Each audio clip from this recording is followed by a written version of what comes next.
जय हिंद दोस्तों, कैसे हो आप सभी। मैं प्रीति सिंह एक बार फिर स्वागत करती हूँ आप सभी का अपने चैनल ईपीएस बाय प्रीति सिंह पर। दोस्तों कंटिन्यू करते हैं आज की करंट अफेयर की क्लास। मैंने महत्वपूर्ण, जैसे कि मैंने पिछली क्लास में कराया था, काफ़ी स्टूडेंट्स की डिमांड थी कि मैम आप डिटेल में चर्चा कराया करें क्योंकि वो यूपीएससी कर रहे हैं। और मैं एक बात और बता दूँ आपको, जो मेरे फ्रेंड्स हिंदी मीडियम से यूपीएससी पीसीएस कर रहे हैं, तो अगर वो न्यूज़पेपर के बारे में जानना चाहते हैं कि वो हिंदी मीडियम के लिए कौन सा न्यूज़पेपर पढ़े, तो दोस्तों हिंदी मीडियम के लिए सबसे बेस्ट तो अपना यही है दैनिक जागरण। जो इसका राष्ट्रीय संस्करण आता है वो आप न्यूज़पेपर ले सकते हैं और उसको अच्छे से पढ़ें। अच्छे से पढ़ने का मतलब यही है कि अगर आपने सिलेबस, मैंने पहले ही जब क्लासेस यूपीएससी पीसीएस के लिए स्टार्ट कराई थी, आप सभी को बताया था कि अपने को सबसे पहले क्या करना है, सिलेबस निकलवाना है पीडीएफ की फॉर्म में और अपनी टेबल पर रखना है। उस पर 2-3 दिन काम करना है, मतलब सिलेबस को अपने माइंड में पॉइंट टू पॉइंट बैठा लेना है। क्योंकि दोस्तों यही होता है, अगर आपके माइंड में सिलेबस क्लियर है कि भाई जीएस फर्स्ट है, जो अपना इतिहास है, उसमें सोसाइटी का पोर्शन है, ज्योग्राफी का पोर्शन है, तो उससे कहाँ कहाँ से क्वेश्चन बन रहे हैं। तो दोस्तों अगर आपको पता है कि भाई ये टॉपिक हैं, तो जब आप न्यूज़पेपर पढ़ेंगे तो आपको पता चल जाएगा कि भाई ये इतिहास से पूछा गया, ये अपना ज्योग्राफी में काम आएगा, ये अपना सोसाइटी में काम आएगा। देन जैसे जीएस सेकंड है अपना, ये है अपना इंडियन पॉलिटी, मतलब कि भारतीय राज व्यवस्था। उसमें से भी दोस्तों अगर आपको, जैसे मैंने अपना इंडियन पॉलिटी भी शुरू करा रखा है यूपीएससी पीसीएस के लिए, तो उसमें आप सभी को पता है 23 यूनिट है। अगर आपको वो 23 यूनिट याद है सिलेबस की, तो आप जैसे न्यूज़पेपर पढ़ेंगे तो कई अनवांटेड चीज़ें जो हम न्यूज़पेपर में पढ़ लेते हैं उसको पढ़ने से बचेंगे। फिर जीएस अपना थर्ड है, जीएस 4 है। तो दोस्तों आप न्यूज़पेपर को अच्छे से तभी पढ़ सकते हैं जब आपके माइंड में अपना सिलेबस क्लियर होगा। तो दोस्तों हिंदी मीडियम के लिए मैंने न्यूज़पेपर भी बता दिया, सिर्फ आपको दैनिक जागरण जो राष्ट्रीय संस्करण है वो पढ़ना है।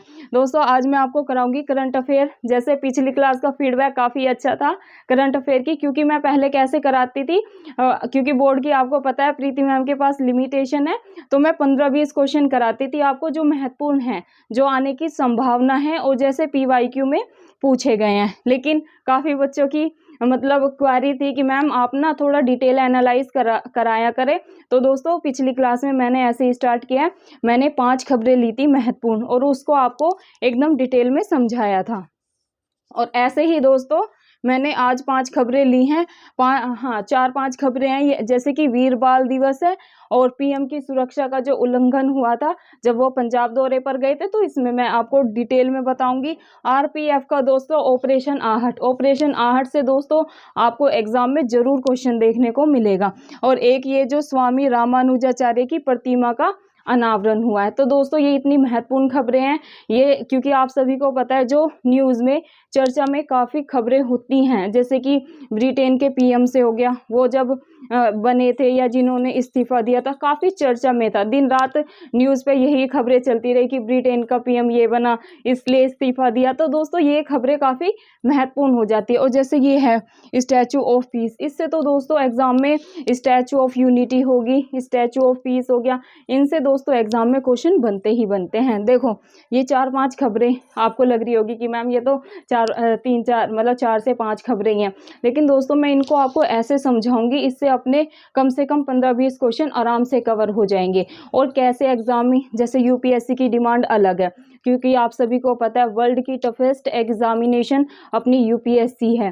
देन दोस्तों ये अपना जो यूपी स्टेट में पीसीएस होते हैं, कोई भी पीसीएस हो, आप यूपी पीसीएस को लगा लें, एमपी पीसीएस को लगा लें, आरएएस को लगा लें, बीपीएससी को लगा लें, और भी जो एग्जाम्पल हैं अपना हरियाणा पीसीएस हो गया, ये सब पीसीएस। तो दोस्तों जैसे भी क्वेश्चन बनते हैं, तो मैं कि जहाँ पर फैक्चुअल क्वेश्चन बनते हैं करंट अफेयर में, जहाँ पर कॉन्सेप्चुअल क्वेश्चन बनते हैं, और बाकी जो एसएससी सीजीएल सीपीओ के अपने यूपी कांस्टेबल एसआई के एग्जाम होंगे उनमें डायरेक्ट कैसे क्वेश्चन बनते हैं, तो दोस्तों साथ साथ मैं वो आपको बताती हुई चलूँगी। तो ये ना सोचे कि मैम ने तो 4-5 खबरें ली हैं तो इनसे क्या होगा। तो दोस्तों यही खबरें ऐसी हैं कि इनसे आपको घुमा फिरा के क्वेश्चन एग्जाम में जरूर देखने को मिलेंगे।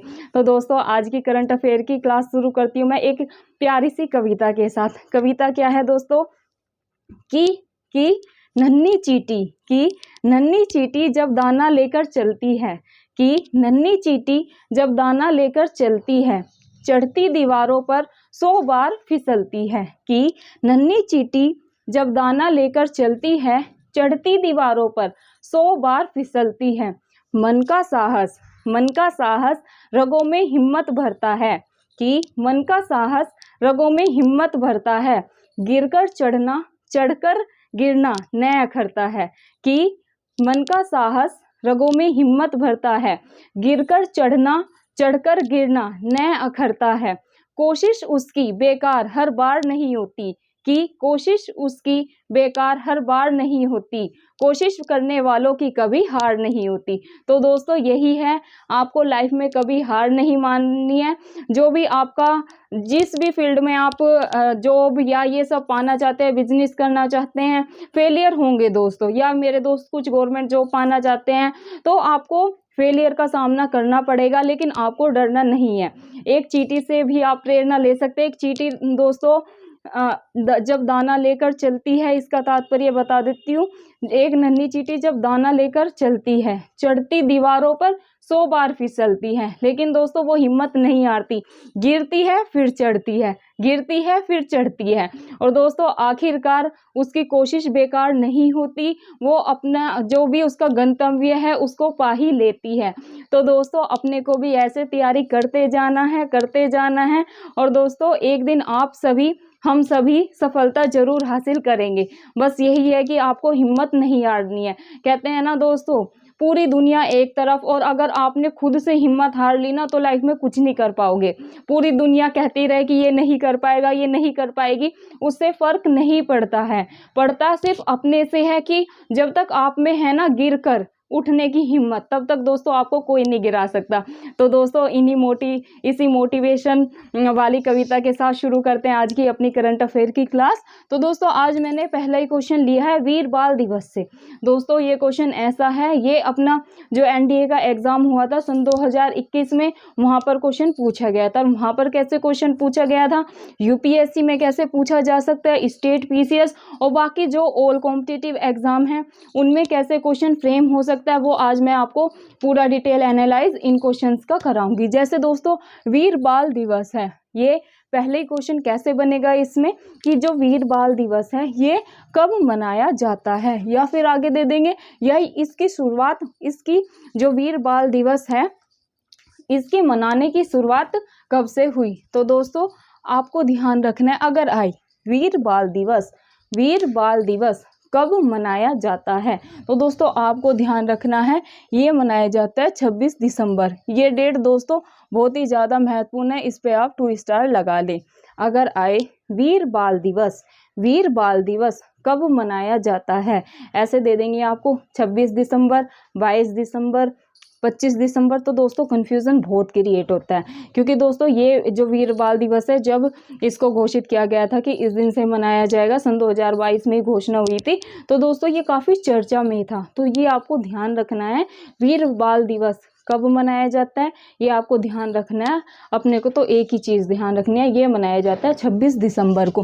देन दोस्तों अगर ऐसे पूछें कि इसकी शुरुआत कब से हुई, जो वीर बाल दिवस मनाया जाता है 26 दिसंबर को, आखिरकार इसकी शुरुआत कब से हुई, तो दोस्तों आपको ध्यान रखना है इसकी घोषणा, अगर घोषणा है कि इसकी घोषणा कब हुई थी, तो घोषणा ध्यान रखना है 9 जनवरी सन 2022। 9 जनवरी सन 2022 को घोषणा कर दी गई थी कि जो वीर बाल दिवस है ये अपना 26 दिसंबर को मनाया जाएगा। अब ये घोषणा किसने की, ये भी पूछा जा सकता है। तो दोस्तों घोषणा की थी बाय पीएम मोदी जी।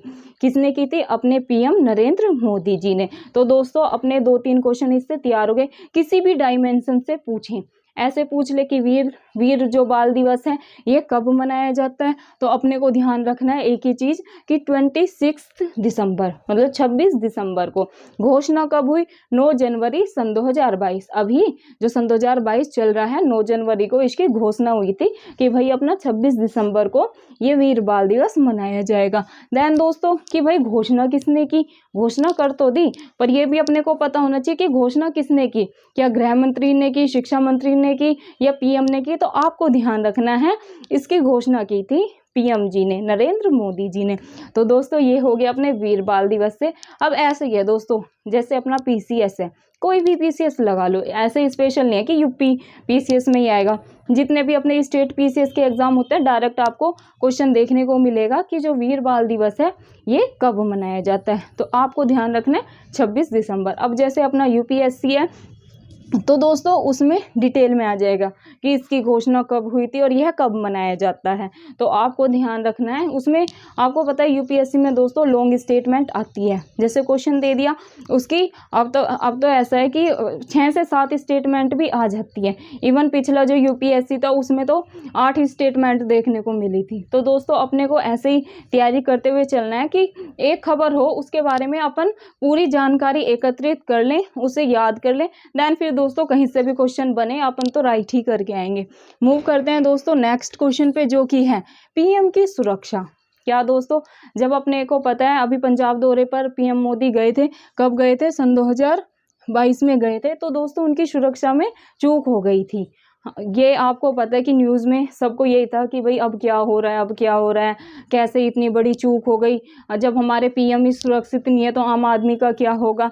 तो ये काफ़ी चर्चा में था। तो दोस्तों इससे क्वेश्चन 100% आपको यूपीएससी स्टेट पीसीएस में ज़रूर देखने को मिलेंगे। तो आप इस पर तो 3 स्टार लगा लें। ये बहुत ही ज़्यादा महत्वपूर्ण क्वेश्चन है। महत्वपूर्ण क्यों है अब हम आगे देखेंगे। एक तो पीएम की सुरक्षा में चूक हुई, जो हमारी सुरक्षा का दायित्व संभालते हैं उन्हीं की सुरक्षा खतरे में हो जाती है। तो दोस्तों आम नागरिक फिर अपने को असुरक्षित महसूस करने लगते हैं कि यार जब पीएम की सुरक्षा ही खतरे में तो हमारा क्या होगा। तो इसलिए दोस्तों ये बहुत ही ज़्यादा महत्वपूर्ण है। अब चूक कैसे हुई, फिर इसकी जांच समिति बैठाई गई थी, उसमें कौन अध्यक्ष थे, तो ये सब जानकारी मैं दूंगी आपको। देखो पीएम की सुरक्षा उल्लंघन की जांच ही दोस्तों इसमें बहुत ज़्यादा महत्वपूर्ण है। हेतु उच्च स्तरीय समिति का गठन हुआ था जब पीएम नरेंद्र मोदी की सुरक्षा में चूक हुई थी। कब हुई थी, अगर कब आए तो आपको ध्यान रखना है जनवरी सन 2022 में पीएम जो है अपने ये पंजाब दौरे पर गए थे, उनकी सुरक्षा में चूक हो गई थी। तो अगर ऐसे आ जाए कि कब पंजाब दौरे पर गए थे, तो अपने को तो एक ही चीज़ ध्यान रखने की, जनवरी जो सन 2022 था, मतलब स्टार्टिंग में ही, साल के स्टार्टिंग में ही गए थे और अपने यहाँ पर पीएम नरेंद्र मोदी की सुरक्षा में चूक हो गई थी। कहाँ गए थे, पंजाब में गए थे। देन दोस्तों जब ये गए और चूक हो गई तो दोस्तों आते ही क्या, एक उच्च स्तरीय समिति का गठन हुआ। तो अब इससे कैसे क्वेश्चन बनेंगे, जांच हेतु उच्च स्तरीय समिति का गठन हुआ। दोस्तों इसमें मेंबर से पूछते हैं कि जो ये उच्च स्तरीय समिति का गठन हुआ इसमें कितने सदस्य थे, इसमें कितने सदस्य शामिल थे। तो दोस्तों ऑप्शन में ऐसे दे देंगे आपको 5, 4, 3 या फिर 6। तो दोस्तों इसमें इतना कंफ्यूजन होगा कि भाई उच्च स्तरीय समिति का जांच के लिए गठन तो हो गया, पर इसमें मेंबर कितने थे। ऑप्शन दोस्तों अभी आपको लग रहा है इतना इजी, लेकिन जब एग्जाम में आपको पता है कि एग्जाम प्रेशर कैसा होता है, आई हुई चीज़ भी ना अपन कई बार गलत कर देते हैं। तो आपको दोस्तों अभी से चीज़ों को एकदम माइंड में बैठाते हुए चलना है कि अपने से मिस्टेक ना हो, क्योंकि आपको पता है 1-2 नंबर की भी जब हार होती है तो अपने को कैसा लगता है। तो दोस्तों जैसे ये जांच है, इसमें मेंबर से पूछ सकते हैं कि कितने मेंबर थे। ऐसे ऑप्शन में दे देंगे 5 दे देंगे, 4 दे देंगे, 3 दे देंगे, 6 दे देंगे। तो दोस्तों 2 को तो आप एलिमिनेट कर दोगे कि भाई 4 भी नहीं है और ये 3 भी नहीं है। कंफ्यूजन होगा दोस्तों, कंफ्यूजन किस में होगा दोस्तों, 6 में और 5 में। अब दोस्तों यहीं पर ना हार और जीत निश्चित हो जाती है। एक माइंड कहेगा कि यार 6 थे, इतना बड़ा कांड हो गया है ना, कि भाई इतने सदस्य की बैठक बुलाई होगी, लेकिन ऐसा नहीं है। जैसे आपको बस एक ही ध्यान रखना कि जब उच्च स्तरीय समिति का गठन हुआ था, इसमें 5 मेंबर की जो मेंबर थे, इसमें जांच के लिए समिति में 5 मेंबर थे, 5 है ना। पंजाब 5 ऐसे भी ध्यान रख सकते हैं, पंजाब पीएम दौरा, पंजाब चूक, ये अपने को पता चल गई, पंजाब 5 मतलब जब पंजाब में ऐसा हुआ था तो 5 उच्च स्तरीय समिति का गठन हुआ था। तो पंजाब 5 ऐसे ध्यान रख लेना, ध्यान ही तो रखना अपन को। तो दोस्तों ये 5 कितने सदस्य नियुक्त हुए थे, 5 सदस्य नियुक्त हुए थे। देन दोस्तों सबसे ज़्यादा महत्वपूर्ण इसके अध्यक्ष हैं कि जो ये जांच हेतु उच्च स्तरीय समिति का गठन हुआ था, इसके अध्यक्ष कौन थे? मतलब कि इस जो जांच समिति की अध्यक्षता थी वो किसने की थी? तो दोस्तों आपको ध्यान रखना है, ये की थी इंदु मल्होत्रा ने। किसने दोस्तों? इंदु मल्होत्रा ने। तो दोस्तों ये हो गया अपनी पीएम की सुरक्षा का जो उल्लंघन हुआ था, उससे मैंने सारे डायमेंशन से आपको क्वेश्चन तैयार करवा दिया। कब दौरे पर गए थे, ठीक है, कहाँ पर गए थे, और जब चूक हुई तो कितने सदस्य जो गठित हुई थी समिति वो करा दिया, और जो इसके अध्यक्ष नियुक्त हुए थे वो कौन थे? तो ये हो गया। अब दोस्तों एक क्वेश्चन है आरपीएफ का। आप आरपीएफ का ऑपरेशन आहट, मतलब कि रेलवे सुरक्षा बल ने क्या एक ऑपरेशन आहट शुरू किया। ऑपरेशन आहट से दोस्तों आपको एग्जाम में पक्का क्वेश्चन देखने को मिलेगा ही मिलेगा। अब ये ऑपरेशन आहट का मैं पूरे तरीके से आपको समझा दूंगी। देखो आरपीएफ का क्या है, रेलवे सुरक्षा बल, मतलब कि आरपीएफ की फुल फॉर्म क्या है? Railway protection force. क्या दोस्तों? Railway protection force. ऐसा तो आपको पीसीएस और यूपीएससी में नहीं पूछेंगे कि आरपीएफ की फुल फॉर्म क्या है। बाकी जो जैसे रेलवे वगैरह के एग्जाम होते हैं ना एनटीपीसी के, तो उसमें आपको ये देखने को मिल सकता है। तो अपने को पता होना चाहिए कि भाई आरपीएफ की आखिरकार फुल फॉर्म क्या है। तो इसकी फुल फॉर्म है रेलवे प्रोटेक्शन फोर्स। क्या दोस्तों? Railway protection force. अब दोस्तों ये आखिरकार ये ऑपरेशन आहट है क्या? तो दोस्तों पहला तो क्वेश्चन यही बनेगा कि जो ऑपरेशन आहट है वो किसने शुरू किया? आरपीएफ, सीआरपीएफ, ऐसे आपको 3-4 एसएसबी, मतलब 3-4 ऑप्शन में होंगे। तो पहला तो क्वेश्चन यही बनेगा कि जो ऑपरेशन आहट है वो किसने शुरू किया। तो दोस्तों आपको एक ही चीज ध्यान रखनी है, ये स्टार्ट किया था आरपीएफ ने। किसने दोस्तों? आरपीएफ ने। फिर क्या दोस्तों? स्टार्ट बाय क्या? आरपीएफ। Start by RPF. कब शुरू किया? कब शुरू किया ये भी दोस्तों महत्वपूर्ण है। ये किया 7 फरवरी सन 2022। 7 फरवरी सन 2022 को ये अपना ऑपरेशन शुरू किया। अब दोस्तों ये स्टार्ट क्यों किया, ये बहुत ही ज्यादा महत्वपूर्ण है, ये आपको पता होना चाहिए। ये तो पता चल गया स्टार्ट किसने किया, भाई आरपीएफ ने स्टार्ट किया। कब किया? 7 फरवरी सन 2022 को किया। लेकिन क्यों किया? क्यों किया? तो अगर आपसे आ जाए ना भाई क्यों किया, 3-4 ऑप्शन होंगे कि मानव तस्करी को रोकने के लिए, 2-3 और बना देंगे। अपने को तो एक ही चीज ध्यान रखनी है कि भाई जो ऑपरेशन आहट था ये आरपीएफ ने शुरू किया, ये क्या? मानव तस्करी को रोकने के लिए। क्या दोस्तों? मानव तस्करी को रोकने के लिए ऑपरेशन आहट शुरू किया। किसने किया? आरपीएफ ने किया। कब किया?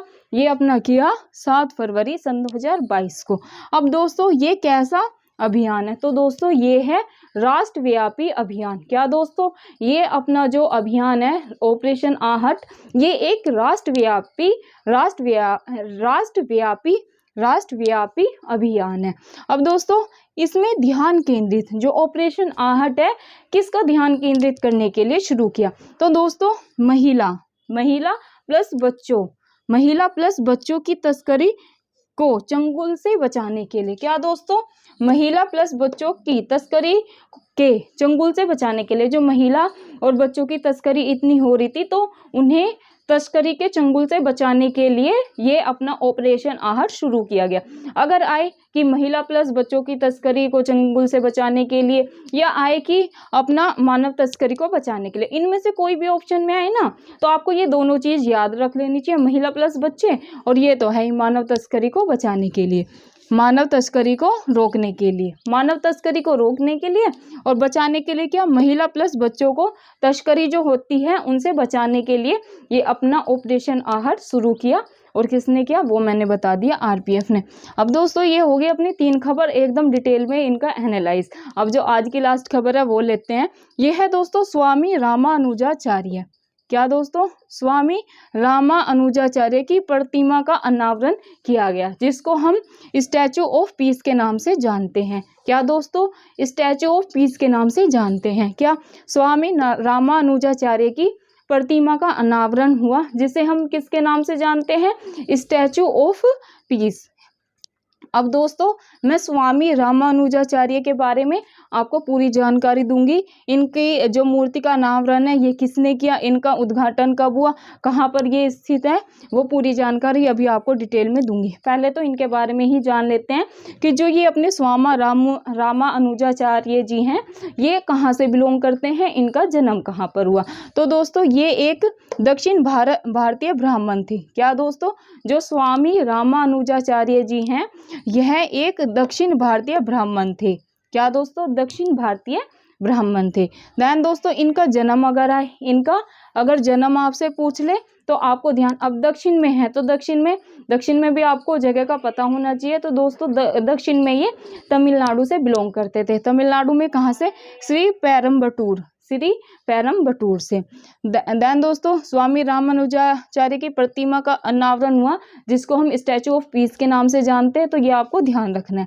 अब दोस्तों आवरण क्या मतलब, जो इनका अनावरण था,